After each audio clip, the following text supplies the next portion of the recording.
Good morning to our all PSDS, to our principals, to our master teachers, to our key teachers.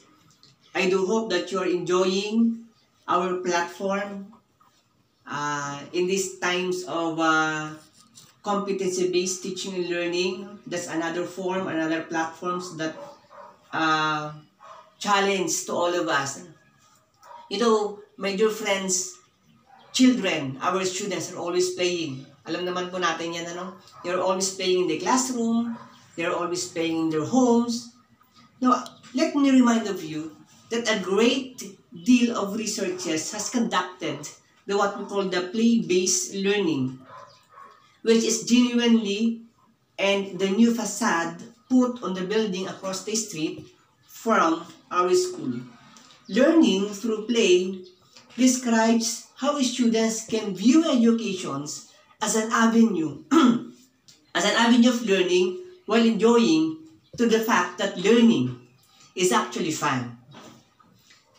Children are actually having fun while playing, but how this playing moved into an educational platform?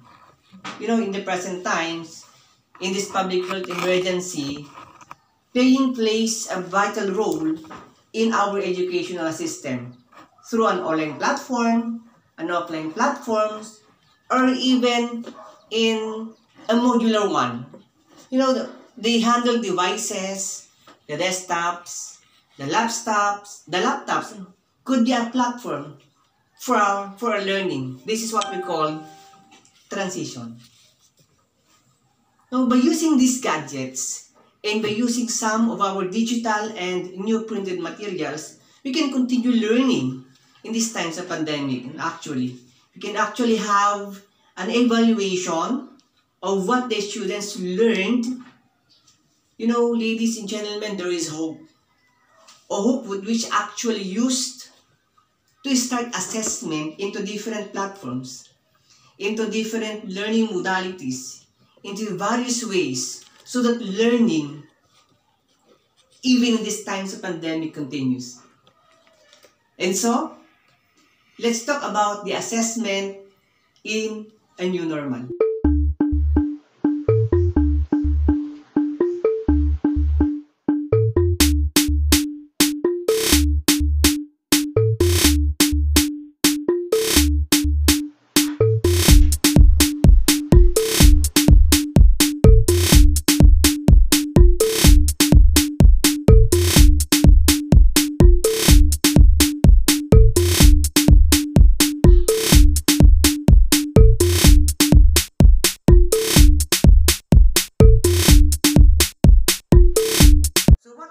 Terminal objectives. The participants should be able to understand the features of the K-12 assessment framework, and that's basic. This is also to equip all the participants with the different assessment tools on various learning modalities, and also to engage the participants with different online assessment platforms. For the enabling objectives, we have to identify the major features of the K-12 assessment and its principles. We have also to identify the different assessment tools in different modalities, and their participants would be able to engage to different applications for distance and blended learning.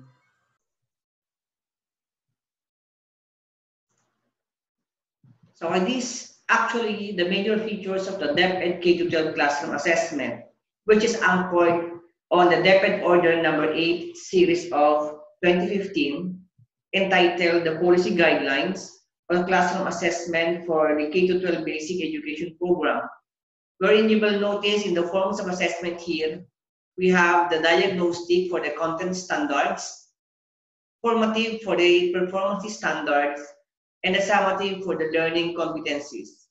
Wherein, when we speak of formative assessment, this assessment is recorded by the teachers, but not graded. But the summative mark the recordings, and also it is being graded. It should be put on the class record of teachers, wherein it is composed of the written works, performance tasks, and quarterly assessment.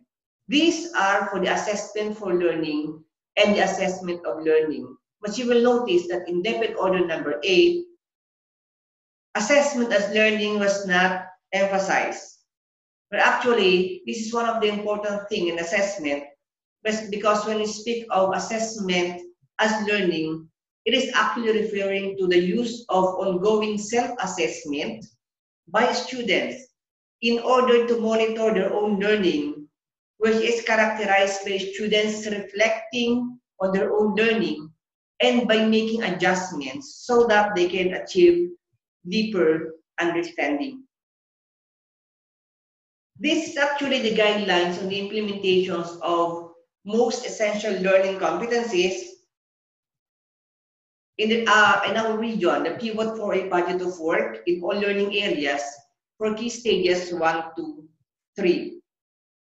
Okay, so our regional office and also the division office has what we call a strict implementation on the K-12 curriculum, which has emphasized since 2013. You will notice here on the guidelines that this provides explanations on the details on these most essential learning competencies.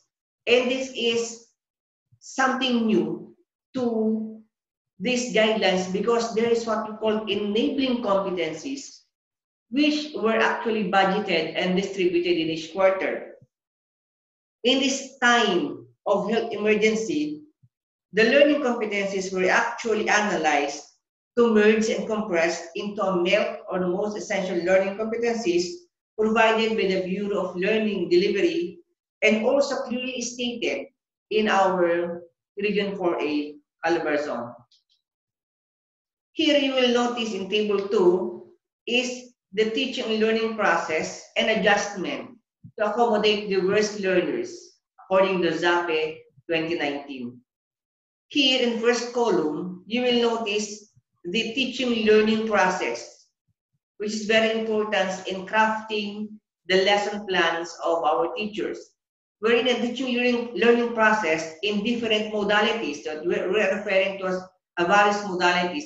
There is what we call introduction, the development, engagement, and assimilations, also called as panimula, pagpapaunlad, pakikipagbalihan, at paglalapat.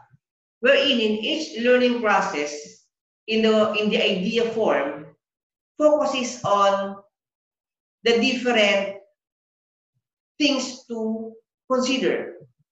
Say, for example, in introduction, you have to focus on the learning competency itself and the desired learning outcomes, also the content and values. For the development, it's a concepts and the basic skills and also the development skills. In engagement, there's now counts the learning opportunities enhanced on engaging activities. And we have to focus also on the performance or the output. Wherein assimilation or paglalapat focuses on the life skills, the learning delivery outcomes, the knowledge, the habits of mind, wherein there is what we call relearning on that part of teaching learning process. Well, in this part is our enabling and enrichment competencies, which is very unique in the Region 4A Calabarzon, because every most essential learning competencies has what we call enabling competencies and enrichment competencies. What do you mean by enabling competencies? This is actually known as the prerequisite skills, knowledge, and values needed by learners in order to understand the target learning competencies or in order to understand the most essential learning competencies. You cannot move to most essential learning competencies. You cannot target the MELC if you don't know the enabling competencies. And so therefore, the teachers must also consider the enabling competencies. To further enhance the competencies, there is what we call enrichment competencies, or in other words, the additional skills. This could enrich learner understanding and learning. This could be an enhancement as skills, enhancement of knowledge, and enhancement of values. Now, in assessment, we have to have 3 different domains so that the students actually holistically assess.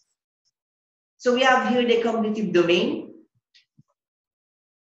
As we have known, cognitive domain involves the knowledge and the development of intellectual skills according to Bloom in 1956. And this was revised by Anderson and Kratzwell in 2001.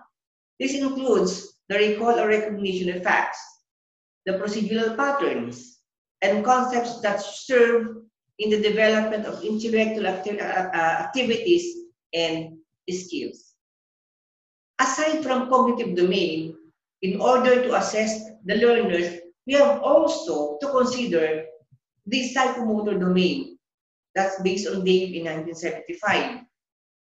Also, it was conceptualized first by Simpson in 1972. This includes physical movement, coordination, and use of the motor skills. The development of these skills requires practice and is measured in terms of speed, in terms of precision, distance, procedures, techniques, and executions. To further assess our learners, aside from cognitive domain and psychomotor domain, the teacher has also focused on the affective domain.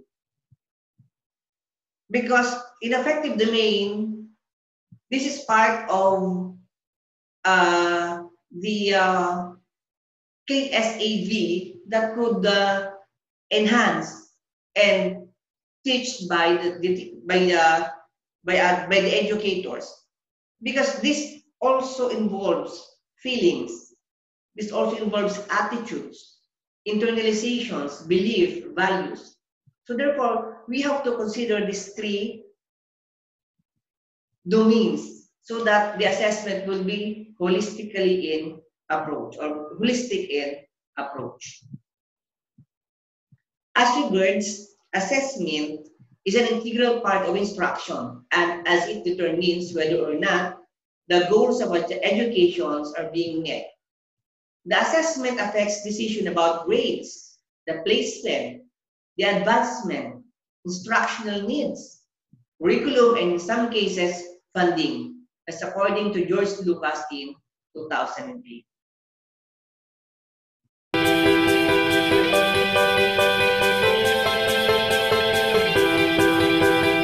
Let's talk on the principle of assessment. One of the principles of assessment is that assessment should be well aligned with educational standards intended for learners. Formative assessment needs to scaffold students in summative assessment. Assessment should become more like instruction. Assessment results need to be used by teachers to help students learn better. Assessment is not used to threaten and intimidate students, and the teacher needs to engage in a PLC to engage in better assessment.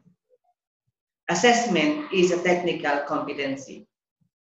In terms of for principle 1, where assessment should be well aligned with the students' objectives, competencies, and educational standards, you will notice here that all the things relative to assessment should be based on what the students are learning, based from the learning competencies in our central office down to the school, and it was being merged or compressed into most essential learning competencies. Wherein in the most essential learning competencies, there is an enabling competencies and enrichment competencies. So we have to assess based on the standards. Next, for principle 2, the formative assessment needs to scaffold the students in the summative assessment. A scaffolding of what the teacher do during the process of teaching and learning. This means that there is no gap between the previous lesson and the current lesson or during the lessons because it was being uh, connected. It was being connected by the formative assessment, meaning there is what we call corrections during the lesson.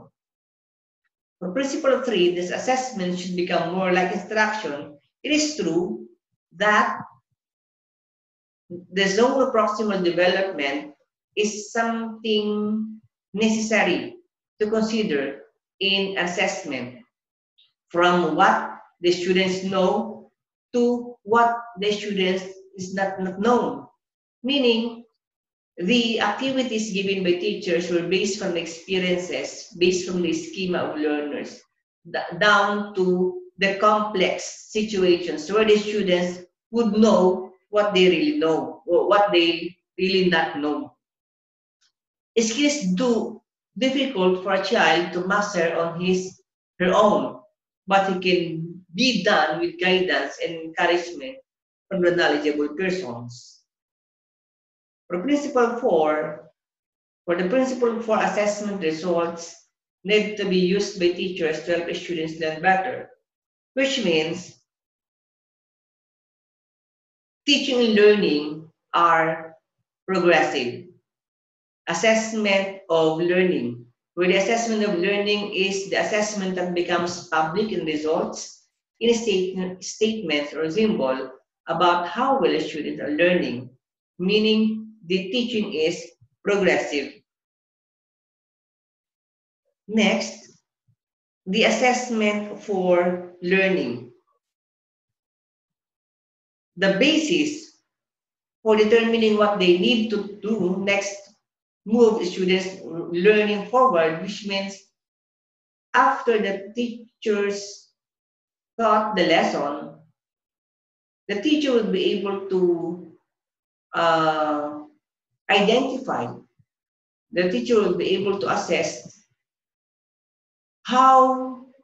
what is the percentage of the learnings of my pupils? Are they actually learn from what I have taught? If not, for the next lesson, what will I do? Am I going to continue my lesson? Or am I going to remediate what my learners did not learn from my lesson so that for the next move, I will be able to give some, enhancement or maybe remediation for the next lesson. So that is what we call assessment for learning. Students reflect on their work on a regular basis, usually through self and peer assessment, and decide what their next learning will be, and that is assessment as learning, which is actually known as reflective learning, where self-assessment comes in to promote the independent learners. For assessment 5, for the principle 5, assessment is not used to threaten and intimidate students, meaning there is a motivation wherein there is a challenge. High-stakes tests are good for students because they motivate learning. If I threaten to fail you, I will cause you to try harder. What else? If a little intimidation doesn't work, I'll use a lot of intimidation. The way to maximize learning is to maximize anxiety.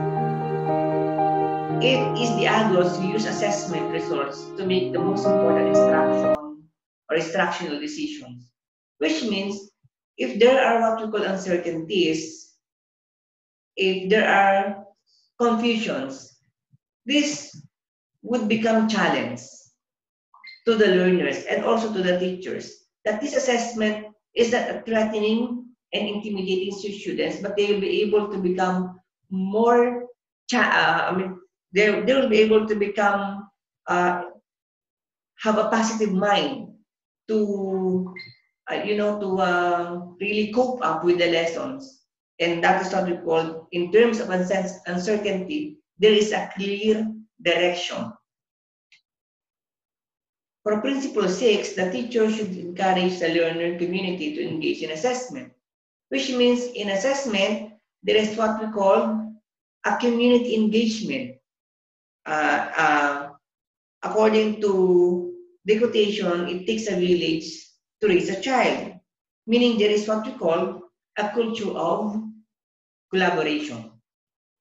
For principle 7, assessment is technical competency, utilizing assessment to make decisions about the instruction learners in school, interpret assessment information, identifying appropriate indicators of learning, and communicating assessment information to stakeholders. And the last part, recognizing unethical procedures in assessment, meaning the assessment is technical in nature.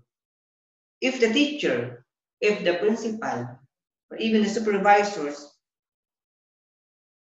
have know-how in terms of how these processes will be able to implement, they need to learn, they need to acquire these skills technically by learning and practicing the idea of assessment. Because if not, they will not be able to implement.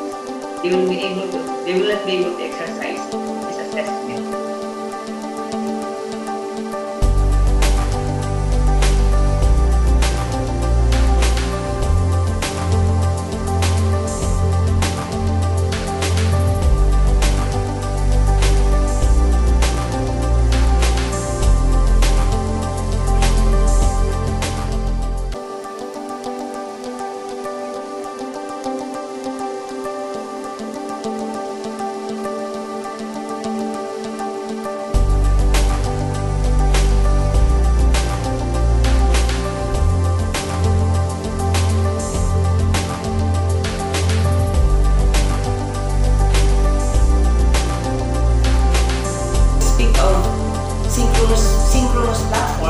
That's more on online.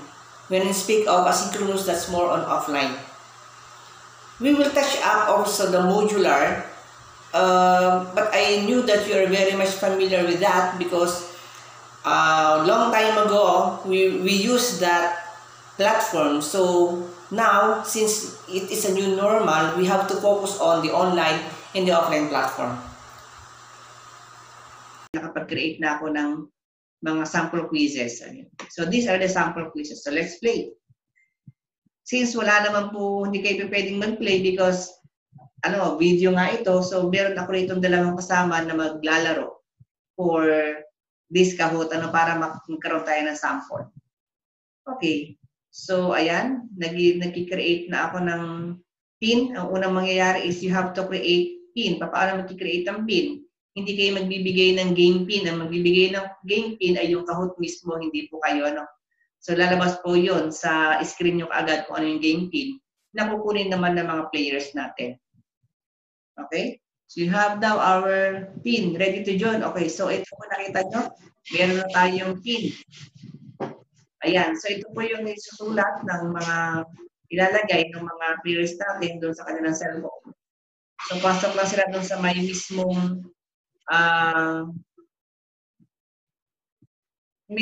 Kahoot.in and then papasok po, hihingan kayo ng game pin number. Okay, so meron na ba tayong players dito? Waiting for players? Wala pa. So magka-flash po rito screen. O yun, katulad yan, meron na tayo isa si Net. So magka-flash po sa screen kung ilan yung mga players natin. So, mabibilang naman po natin yung so we have one player, another one, may kasama pa akong isa rito. Natatagalan yata siya. So, we have ang tagal na yata.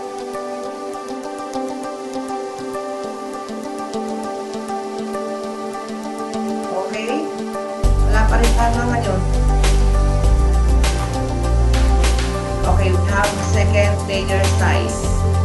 Okay, so again lang, pag nakita natin, we will then start. Okay, let's start.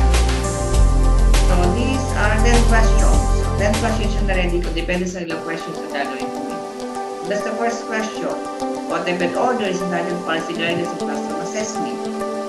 So yan. Yung questions na yan ay nasa screen lang na to. Pero yung questions ay hindi mag-upload doon sa screen ng mga players natin. So ayan, pipindot na lang nila. Mga play na yan. Sa kanilang cellphone. Okay, so meron na sumunod. Tingnan natin kung sino tumama. Ayun.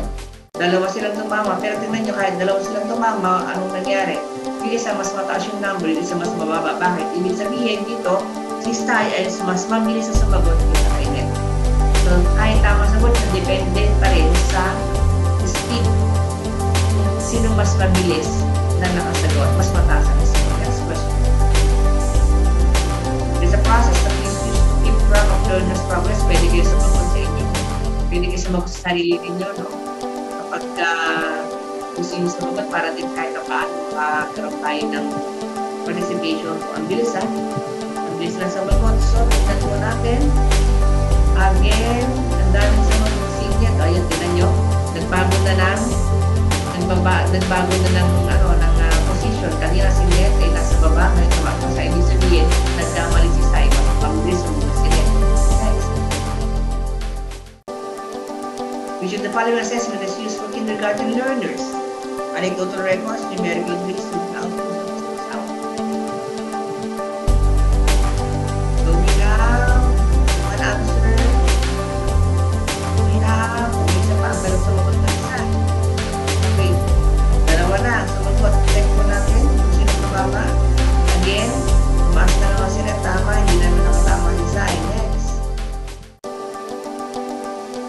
Refers to a wide variety of methods that the teachers use to conduct and process evaluation of learners. Let's see.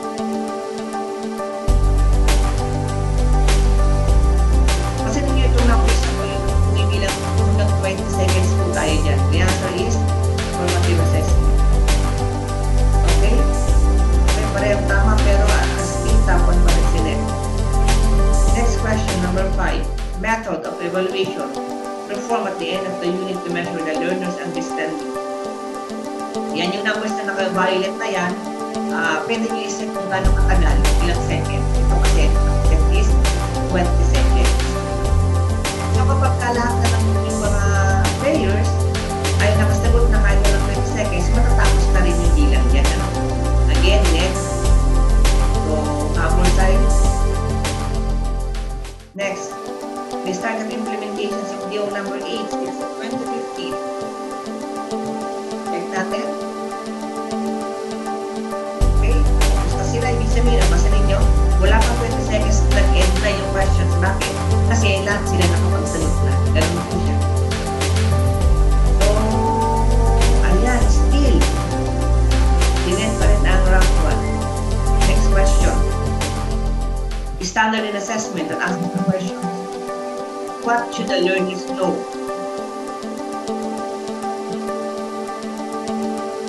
Okay? Actually, the correct answer is content standards at quality standards. Sorry po, namali po ng paglalagay ng tamang sagot niyan. So, next question. The personalities is an application students need to demonstrate in every lesson or learning activity. Okay, let's see. Mayroon na isang answer. Mabilis ng players natin at mabilis sila sumagot. So we have Net again. Ang lalaki ng agwat ni Net Lisay. Let's see the second to the last question. The first instructive documents of the daily needs, the philosophy, rules and objectives, and learning experiences. And that is, isa may sagot na. The next one. Okay, let's see. Ayun, tumawa na naman si Net. Nagbabago yung number niya. And last question.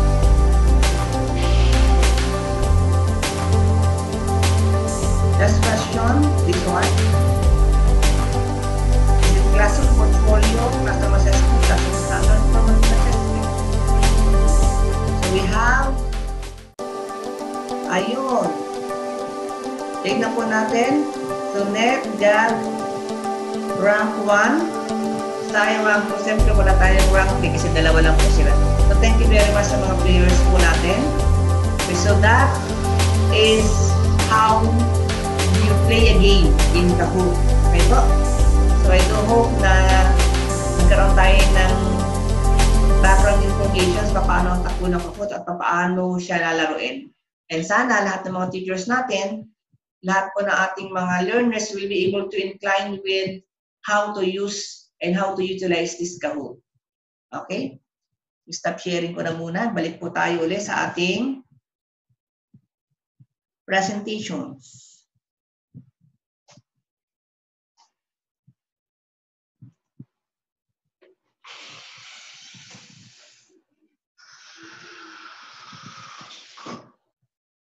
Okay. Okay. Ayan.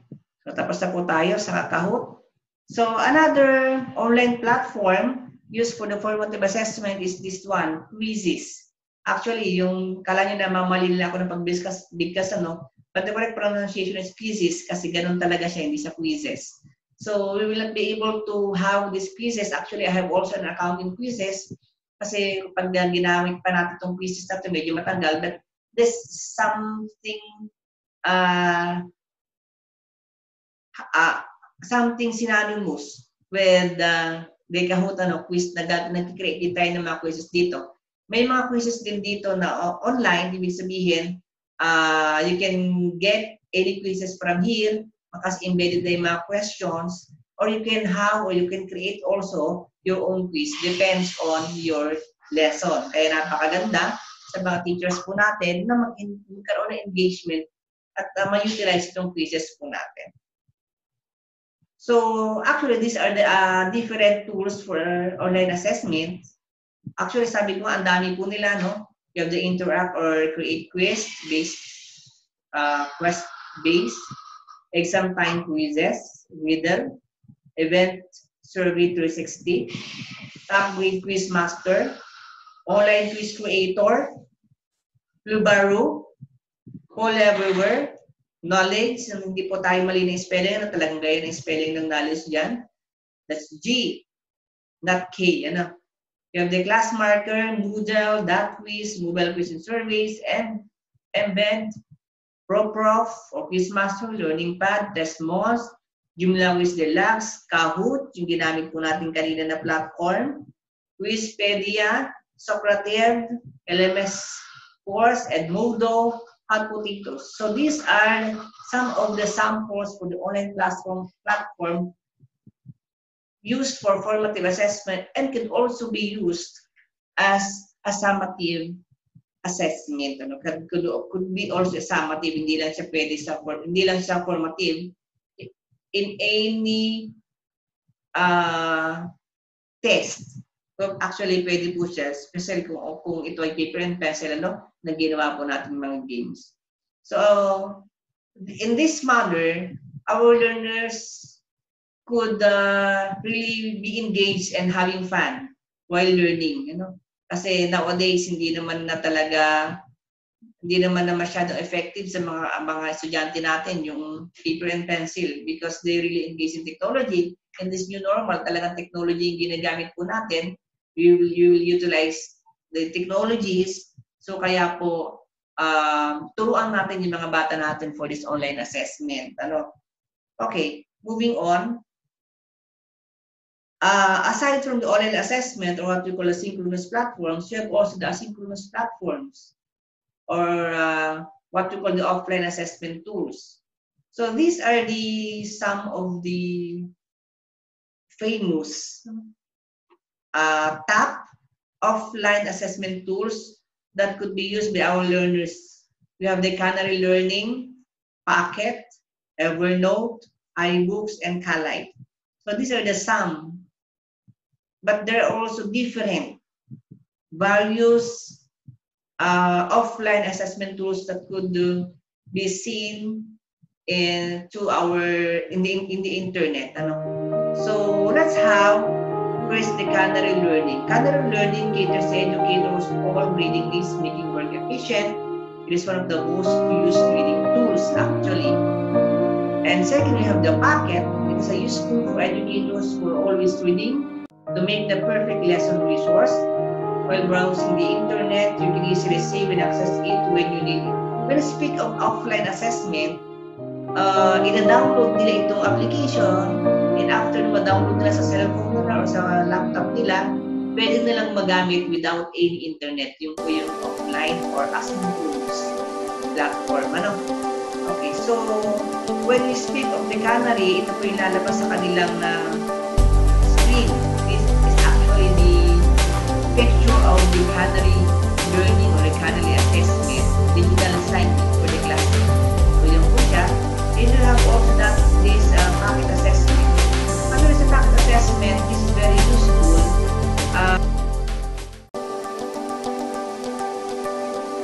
Okay. So again, going back to our presentation. So next is iBooks. iBooks is actually a perfect for storing PDF for online reading.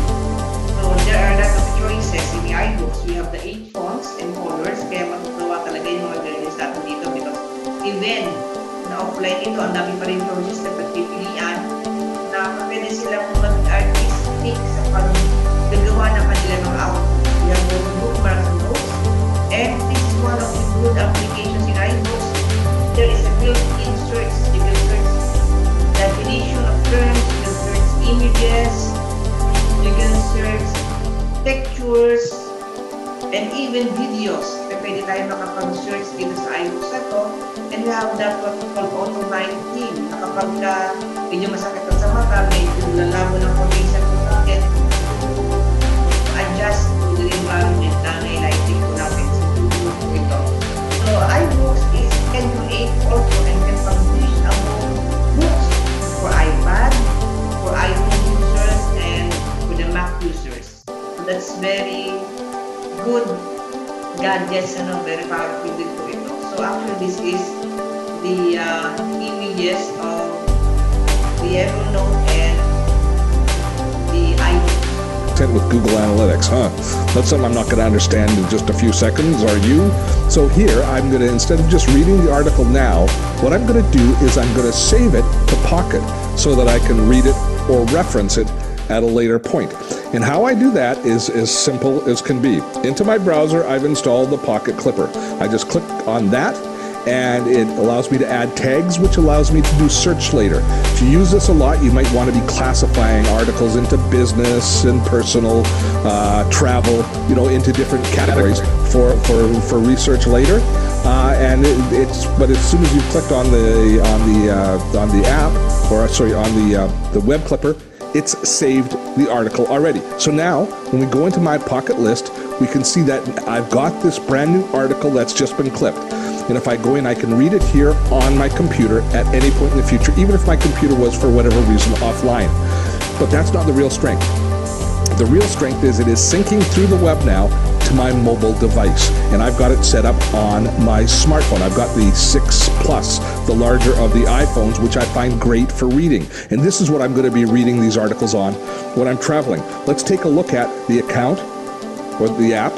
And when I open up the app, we see right away that it's already synced and it's already got this Google Analytics content on my account. So now I can read this whether I'm connected to the internet or not. And when we open the article, we see that it strips out all of the ancillary information around the sides and just basically gives you the meat of the article itself, allowing you to read it.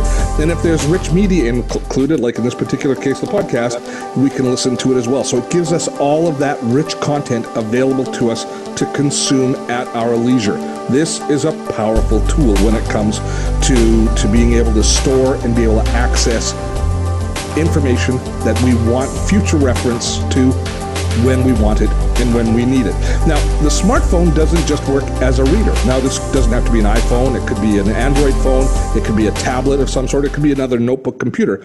But it doesn't just work as a reader. It also works as a research tool and collection tool. So for example, I use the Pulse app to browse through the different Pulse articles that come from LinkedIn. And as I scroll through, I might find, oh, Apple says iPhone pre-orders are on pace. I'm not too interested in that. Google Car, not too interested in that. Oh, Li-Fi, how your LED less amp could help you connect to the internet. That sounds like an interesting article. I open that article, Again, I want to save that article. I don't necessarily want to read it right now.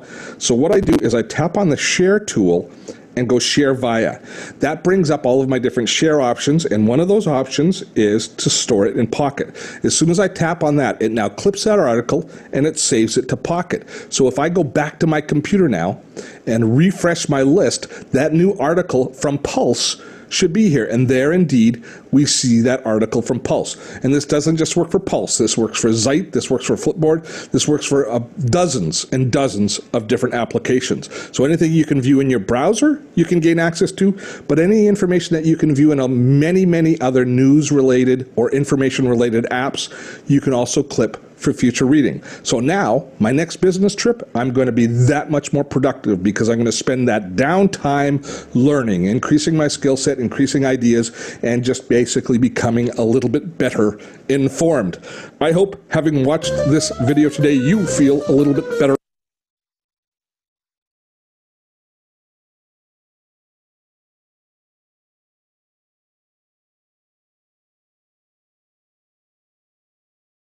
Audio recording, synchronizing, and sharing notes with others, it goes beyond typing text into a simple document. So if you're ready to move on from old school pen and paper and become an efficient note taker, here are some recommendations.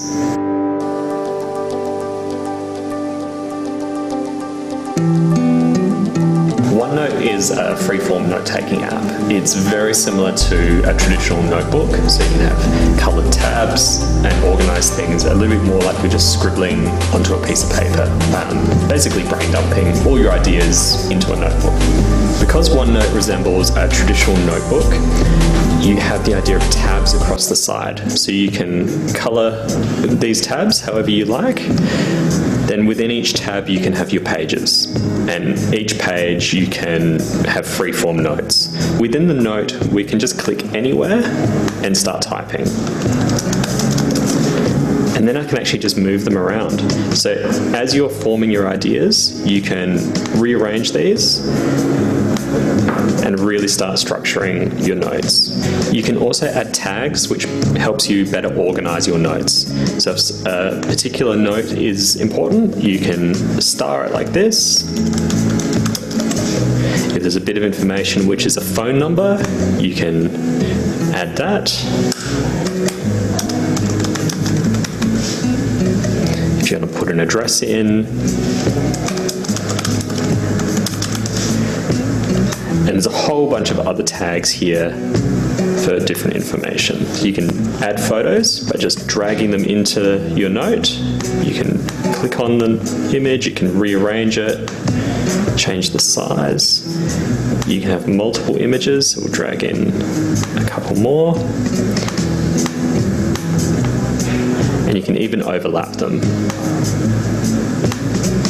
One of the benefits of having digital notes instead of traditional paper notes is you can share with others. So if I click the little share button at the top here and invite people to the notebook, we can type in an email address to share with. And we'll just put a little message here, and you can tick this box if you want them to change the notes as well. So we do in this case, so we'll hit share, and now Nicole will get a notification. These notes also sync with your phone. So we've created this note on the computer, but now I can go into my research folder, open up that note, and you can see here that exact note is here, and I can make changes on my phone. And then shortly after making the change, that change will synchronize to the computer. Evernote is a really simple note-taking app. It's much more structured than OneNote, and it resembles more of your email inbox than a traditional notebook. This is Evernote. It's a very simple note-taking app, and it's much more like your email inbox. So you do still have the idea of notebooks, but it's very much de-emphasized, and you've just got this list of your notes down the side, and it's in date order of when they were last modified. So all your newest notes are always at the top. So here we are in a new note, so we'll just give it another title. This is where it differs from OneNote, where it is so structured that when you put in notes, it's just like a traditional document. You can still change fonts and colors. And you can bold, underline. So you can customize the note, but it's much more structured. Here you can also record audio, and you can insert the audio anywhere within the note. So up the top here, we've got a little microphone icon. We can click that, click the record button, and now we can just start recording, and it'll just insert that recording into the note. So we'll stop the recording now. And here we go. So that's our audio recording. And now we can just start recording. And similar to OneNote, you can also insert photos into your note, just like this. We'll just make a bit of space and move the note in. And you can resize the photo, but it doesn't give you a lot of control where you put the photo. You can put it above and below text, but you can't just drag it around anywhere you like, as in OneNote.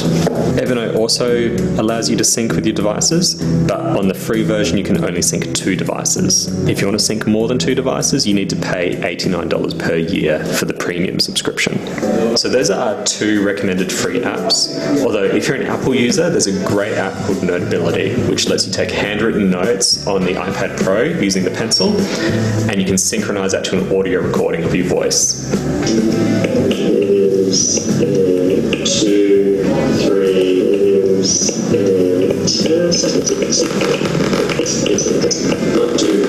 3, 4. Bottom line is, if you like structured note-taking, Evernote is for you.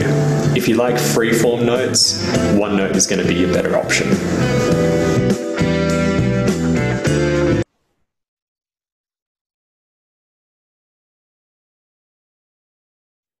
We have also the Calite. Calite is an open source software that runs on the local server, and users can watch Khan Academy videos and do exercises as well as track students' progress. Similar lang dito sa mga sa kanina sa Evernote natin, Khan assessment. You can have your own videos, you can have your exercises, you can have your formative assessment in this Calite application, and so therefore these offline platforms could also be useful to our learners, especially now from our survey that most of our learners have gadgets but no internet connections. So pwede po natin gamitin itong mga platforms na ito.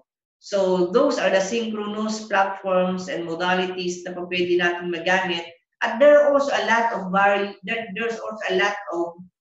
applications na makukuha tayo sa internet, especially yung nowadays na ginagamit ng mga teachers at gagamitin sa write-ups ng LRMS, yung Kotobi application also. So you will definitely learn the beauty of Kotobi applications for the Kotobi authors and Kotobi, what do you call this? The Kotobi authors and Kotobi editor, So napakaganda po niyang gamitin. So this is actually the image of a Calite. Kapag tinignan niyo po ito sa ating internet, ito yung makikita niyo na picture out ng Calites po natin. Moving on, aside from learning those different assessment tools, we have the online and the offline assessment tools. It is important also to take a look on the class programs. Why? Because class programs is a good platform in planning for assessment. Especially we are taking into considerations the time allotment, the schedules and the sequences of activities that our students have. We can plan also the assessment for them. So let's take a look again, the time allotment for the learning section, so that we'll be able to actually plan the assessment to be used for in specific grade levels. For kindergarten, it is note here that the kindergarten should be 1 hour only and broken into sessions for a maximum of 30 minutes. While in grades 1 to 3, maximum is staggered 1 to 2 hours. And grades 4 to grade 12 is a maximum of 3 to 4 hours on a staggered basis. So the question, sir, bakit po 1 hour lang? Bakit 2 hours lang? Actually, meron 6 hours or 7 hours na kailangan na allotted for the learners. So this is what I'm trying to say is this program or this time is only allotted for synchronous online sessions. Synchronous lang po yun. So, ano yung mga remaining hours po natin, remaining time? I-refer po rito sa may baba, rest of the hours may be spent on answering worksheets, activities, and writing journals for effective learning. Meaning, the learners are not only in asynchronous sessions, but also they are engaged in asynchronous sessions. Hindi uuban na lahat ng bata natin all throughout naka-online. Una-una magka-fluctuate ang magka-fluctuate ang internet connections kasi sobrang tagal na ginagamit. Maaaring bumigay yung mga gadgets ng mga bata natin. So therefore, it's a combination of synchronous and asynchronous sessions ang gagawin po natin mga estudyante. Okay, moving on. Okay, let's talk about the distance learning.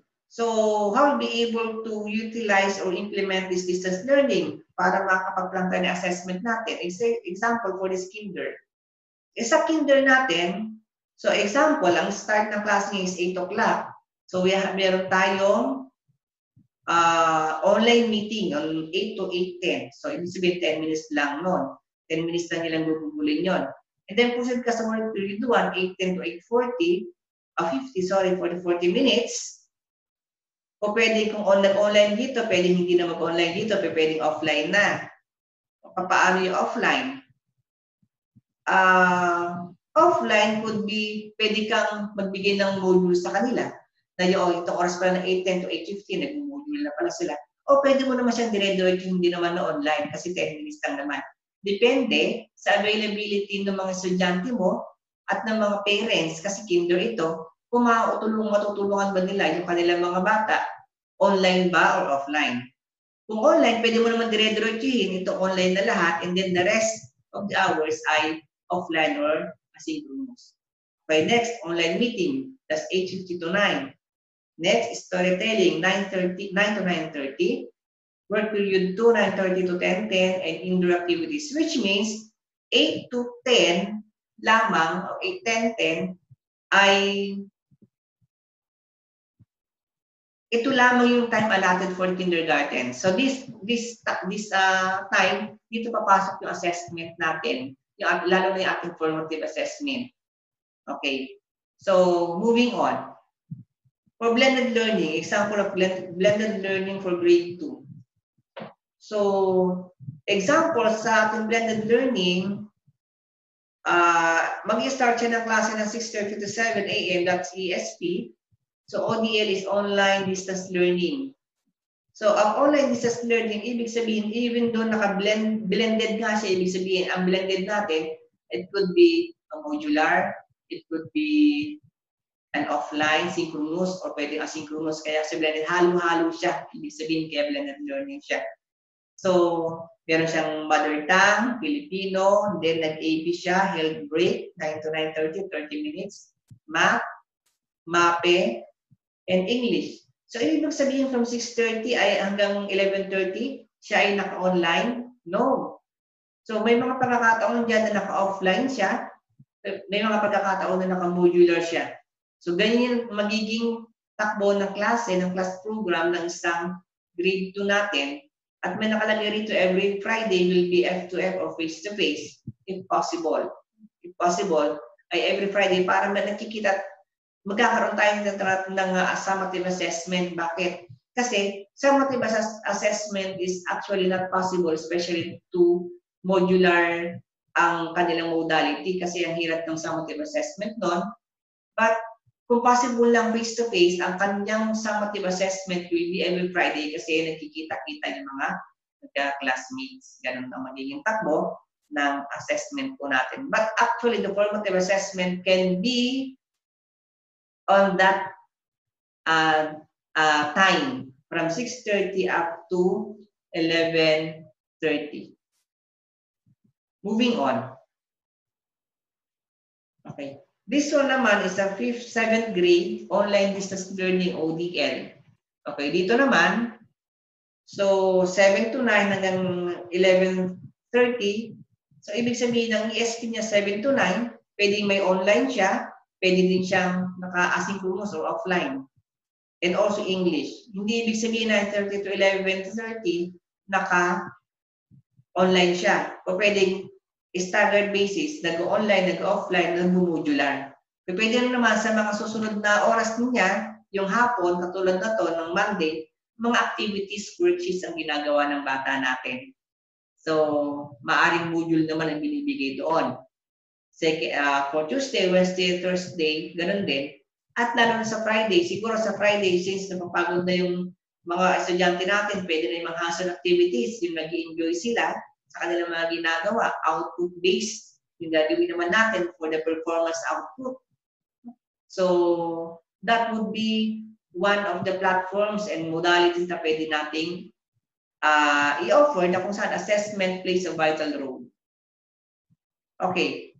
So, SPED is also included, of course, kasi hindi natin pwedeng hiwalay ang SPED because inclusion nga yung ating education. So sa SPED, ang example naman natin dito, para makapag-plan tayo for the assessment, first is meeting online with the students and parents. Then after that, work on module. Kasi hindi siya pwede na hindi nag-module ang mga SPED learners. Lalo na kung iba't iba yung disabilities. And take note that the approach of teachers depends on the disability of the learners. Possible ang formative assessment? Yes, possible ang formative assessment through online games, video calls. Kaya ng mga bata natin yun sa SPED. Hindi ibig sabihin SPED, hindi nila kaya yung ginagawa ng mga regular students. Pwede nga yung minsan, mas dinadaig po nila yung mga regular students natin. They could also have the online video for different activities. Okay, this one, F2F. F2F is very much important in our SPED learners. Kaya doon sa SPED Center talaga, dapat nakadesign yung ating mga klase for F2F. Kasi that's one-on-one ng teachers, the teacher and the learners. Work on module, and this one, Blog Hub with parents or guidance. Ano itong Blog Hub na ito? Mamaya i-explain ko sa inyo, what this Blog Hub mean. At papaano siya ginagawa. This is only in Rizal na meron tayong Blog Hub. Okay. So, in assessment, sabi ko nga, the assessment should be holistic in approach, wherein we have to assess the cognitive domain, you have also to assess the psychomotor domain, and it is also important to assess the affective domain because we are developing the skills, the attitudes, the knowledge, the values, and the attitudes. The values and the attitudes is under affective domain. So kaya napaka-importante talaga na dine-develop talaga natin sa mga estudyante po natin ito. Specifically, the attitude and the values. Why? Because ito po yung sinasabi ko kanina, in assessment, we have what we call reflective learning or simply assessment as learning, wherein the learners are having their own portfolio, and as they are engaging with their portfolios, they reflect on what they're doing. And as they reflect on what they're doing, they actually learn from the reflections. That's assessment as learning. Habang ina-assess nila yung ginagawa nila, natututo sila, and that could lead them to become independent learners, lifelong learners. And that's actually the objective of the assessment, be able to develop the learners to become independent learners. Na kung saan ang values and attitudes ay andyan, kaya meron tayong core values, kaya hindi natin pwede talagang ihiwalay yung pag-develop sa kanila sa assessment doon sa values and attitudes. Okay, we have 3 kinds of reflective learning. Actually, ito yung tinatawag natin na journal, ano? Yung reflections na ginagawa ng mga bata natin. But this time, we have different phase of reflection because we are offering different modalities. Okay, first, for online assessment, online applications, for those who are in online platforms, pwede nating gawin ng reflections natin BlogHub. What's BlogHub? BlogHub is a compilations of actually the portfolio. Actually the compilations of our reflection, sorry. The reflection will create a summary of our learning experiences and takeaways through blog or photojournal, which means, ganito lang po siya. When you speak of BlogHub, pwede ka naman mag-reflect not on writing, pwede siguro pa video, online video, YouTube, vlogger ka. So, pwede na yun as reflective learning. Yung takeaways mo doon sa ginawa ng activity, doon sa topic ng lessons ng inyong teachers with you, what are your learnings? How you'll be able to apply these learnings into your life? So, pwede mga 3 to 4 sentences, okay na yun. That's pwedeng possible siya, pwede siguro every topic kasi ang mga topic naman natin or most essential learning competencies, pwede siguro siyang ituro na 1 linggo. So, ang reflections mo, yun, ay minsan lang sa 1 linggo sa ating mga different learning areas. Kasi, hindi naman parang ubran araw-araw, mahihirapan naman tayong mga bata dyan, mahihirapan pati yung teachers dyan. So, actually, we have to have a reflection after I think 1 MELC or most essential learning competencies bago sila mag-reflect at bago sila mag-BlogHub nila. Actually, Hub is a compilation, kaya BlogHub po ginagamit natin for online. Now, for offline modality or asynchronous platform na ito yung platform ng mga bata natin, so they can engage with TweetHub. Tinitweet lang nila. Pag sinabing tinitweet, it isn't actually Twitter, ano? Pag sinabing tinitweet lang nila, it could be sinusulat, pinipicturan, minanarrate, pwedeng video. That's TweetHub. It's a compilation of e-reflection. The learners will create a summary of their learning experiences and takeaways through video, to photojournal, and narration. Depende kung ano ang gusto ng bata, it could be a video, pa-narration, pa-photojournal. Kung anong gusto nila, pabayaan natin sila so that they will become artistic in their own. Now, if you are now in modular, so wala kang gadgets, wala kang internet connections, so dito ka naman ang reflection mo is what we call gist hub. May gist, meaning yung takeaways mo, isusulat mo lang siya, idodrawing mo siya.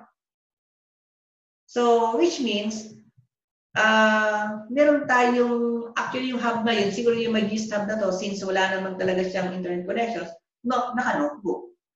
O kaya naka-compile siya sa isang folder. However, yung mga BlogHub natin, siguro nasa, it could be YouTube, siguro sa Twitter account nila, na may compilation sila doon. Yung TweetHub naman siguro naka-folder. Naka-folder sa kanilang mga cellphone, naka-folder sa kanilang mga laptop, so that the teachers will be able to assess pag nag-face-to-face na or kaya isa-send lang nila sa kanilang teachers, and the teachers will also see their reflections. But actually, the reflective learning is intended for the learners so that they will be learned from what they're doing. Kaya siya reflective learning or assessment as learning. This is actually the assessment that we're going to have for different learning modalities. So we have the online distance learning. We have also the BL or the blended learning.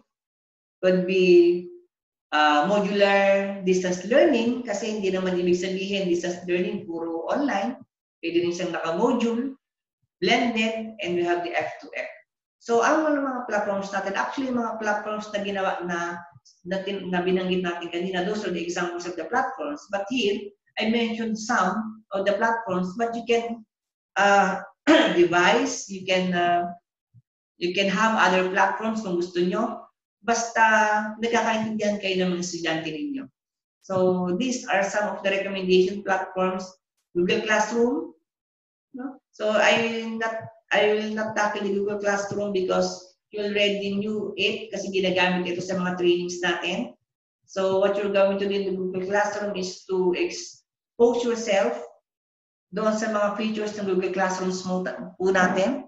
We have the Edmodo, Google Meet, na usually yung ginagamit natin.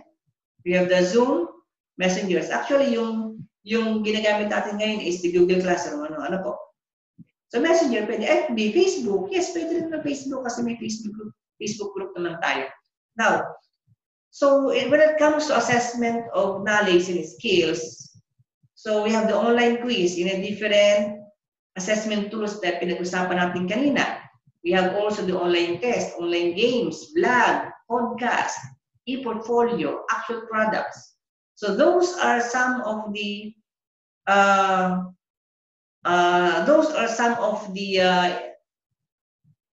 assessment that you're going to have in terms of evaluating or assessing their knowledge and skills. How about assessing the attitudes and values? Dito na papasok yung tinatawag na reflective learning. So kung ito ay ODL, we have the Blog Hub. Compilations of e-reflection, blog, or photojournal. So that's the beauty of having the reflective learning. How about this learning modality? The modular distance learning. So can also be blended learning kasi hindi naman pwedeng puro silang modular. Kung ito yung ginamit ng modality nila na pagkasama, ang platform nila could also, of course, the module kasi wala naman silang gadgets. Kung combinations naman, module and the devices such as the cell phone and the laptop.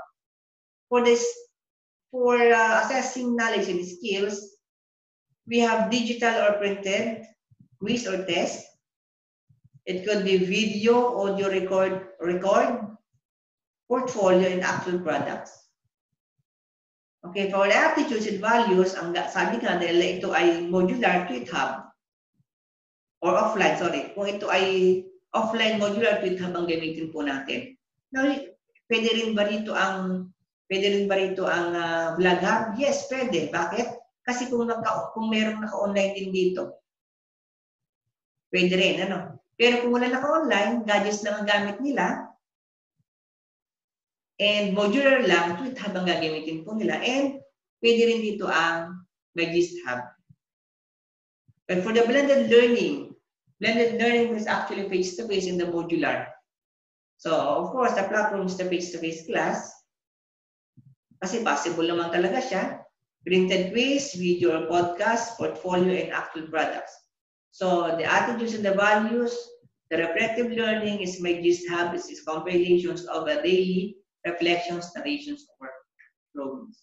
So those are the things that we have to take a look in terms of assessment of the knowledge, skills, attitudes, and values. The platforms, recommendations lang po yan, but you can have other platforms and the learning modality that we have to offer. According to our very own secretary, Leonor Magtolis Briones, according to her, if you teach anxiety, if you teach fear, if you teach insecurity, and you are so fearful that you cannot move anymore, let's just wait for this thing to blow over. But we don't know when this thing will blow over. So in the meantime, you cannot have 9 months of idle children being restrained in their homes, making them stay at home and having no classes. No learning at all because we are afraid we have to work around the fears by our secretary. And by that means, assessment always comes. And assessment is very vital in a teaching learning process because this could actually evaluate what the learners learn, how they learn, and what are the things that you'll give for the assistance so that they will achieve what is being to achieve. You are actually giving remediations, you are actually adjusting.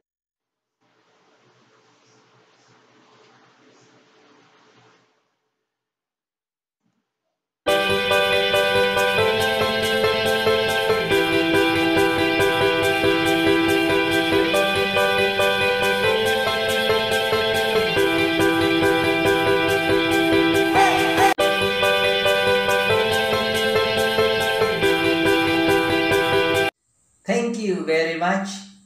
Sulong, Blue Rizal.